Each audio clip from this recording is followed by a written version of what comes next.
This is Crystal Racing doing a quick video on Felipe Massa's legal case against the 2008 Formula One World Championship due to, of course, claims by a certain Bernie Ecclestone over the fact that he and Max Mosley claimed that they knew about Renault's race of Crashgate scandal and essentially fixing the race in their favour. Now, I'm going to do a quick case for and against why Felipe Massa can object to this. Before lap 14, Massa was leading the race ahead of Hamilton and Raikkonen. Of course, surprisingly enough, Kimi actually had the most race fuel, and Hamilton had the second most, and Massa had the third most. Regardless of what order those three would have finished, had the race had no safety car, Massa would have won the World Championship. But as you know, PK crashed out on lap 14, bringing out the safety car, and as a result, due to the mix-up during the pit stops, which of course included Massa's infamous refueling disaster, where of course his fuel rig got stuck and he held up Kimi in the process. Nico Rosberg, Jarno Trulli, Giancarlo Fisichella, Fernando Alonso, Mark Webber, and David Coulthard were all able to capitalise, and they ended up occupying a points finish position when the safety car withdrew, and before then they were nowhere near the points. And you have to remember, coming into this race, not only was Felipe Massa fighting Lewis Hamilton for the championship, but there was also Kimi Raikkonen, who, despite struggling with a pull rod suspension, was still in a championship fight.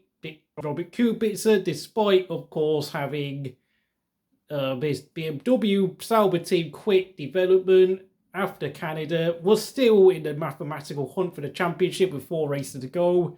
Then, of course, there's Heikki Kovalainen and Nick Heidfeld, who surprisingly, despite being a pair of number 2s in the team, were also in contention for the championship due to how close 2008 was as a championship fight. And of course, we have to remember the point system back then was points for the top 8 with 10 for first, 8 for second, 6 for third, 5 for fourth, 4 for fifth, 3 for sixth, 2 for 7th, and 1 for 8th place. It was really tight.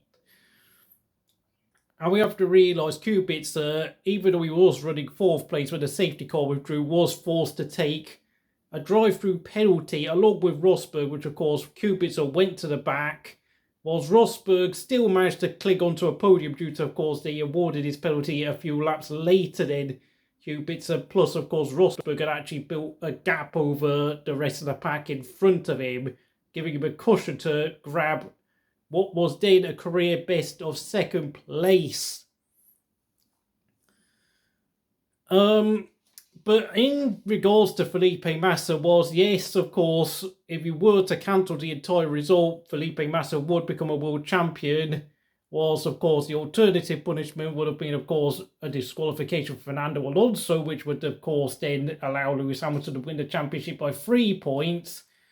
Well, here's the thing. If we were to take Bernie Ecclestone by his literal word in that he and the FIA knew that there was something going on about the whole Renault Crashgate thing, then it's a huge act of negligence on their part to fail to act towards the scandal. But on the contrary, though, I have to say this. After the safety car, Kimi had dropped to P16 and Felipe had dropped to P18.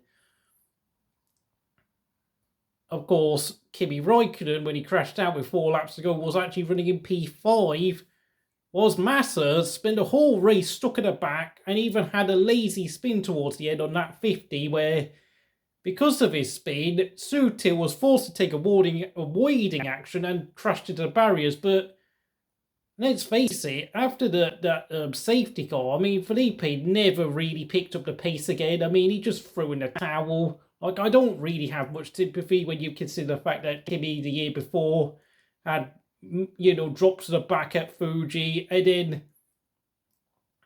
and then of course drove a marvelous race to finish on the podium. Of course, he was helped by Alonso, Webber, and Vettel crashing, but he drove like a lion. And the same can be said for Rosberg in 2016 Malaysia, when he too was spun to the back by Sebastian Vettel, who of course damaged his car in the crash at the first corner incident. Rosberg overtook so many cars, and of course he made a huge crucial overtaking move on Kimi Raikkonen towards the end to grab a podium finish. Yes, he was given a time penalty for damaging Kimi's front wing, but the fact of the matter is Kimi and Rosberg fought back when it really mattered most. Massa gave up. He just threw a massive stop and then got out of his car and started crying. So, you know, if Massa had at least beaten Nakajima for PA in that race, he would have scored a point and he would have won the championship, because, of course, he only lost the championship by 1 point to Hamilton at the end. So, in a sense, Massa did. I mean, Massa was unlucky with the safety car and his fuel rig incident. He was also 50% partially to blame for losing the championship all by himself. And, I mean, yeah, the only reason why the FIA could have done anything had they known about it, it wouldn't be because of Felipe Massa. It would have been because of what happened to Kimi Raikkonen, Kubica, Kovalainen, and of course to a partial extent Heidfeld, who was able to grab P4 towards the end, despite all the carnage. But he was the only one who, well, funnily enough, even though he did lose a few positions during the safety car, he did manage to fight his way back with Kimi. But as we all know, it's all academic, and I'm trying to think, what's his name? I mean, let's face it, if Felipe Massa had actually managed to score a point, we wouldn't even be talking about this. This would not be a conversation of topic. This would not be important. But because Bernie Ecclestone, as some people have begun to suss out, has got a thing against Lewis Hamilton for God knows why, I don't want to go into it. Now it's a topic of discussion again. And of course, Massa is pursuing legal action. I don't think he'll get the championship overturned. He might get some financial compensation, but that's it. Because let's face it, I don't think it'll be good for the sport to be talking about overturning championship results like, you know, Lance Armstrong losing his 7 Tour de France titles. And frankly, I'm bored of doing this video. Thanks for watching. See you again next time.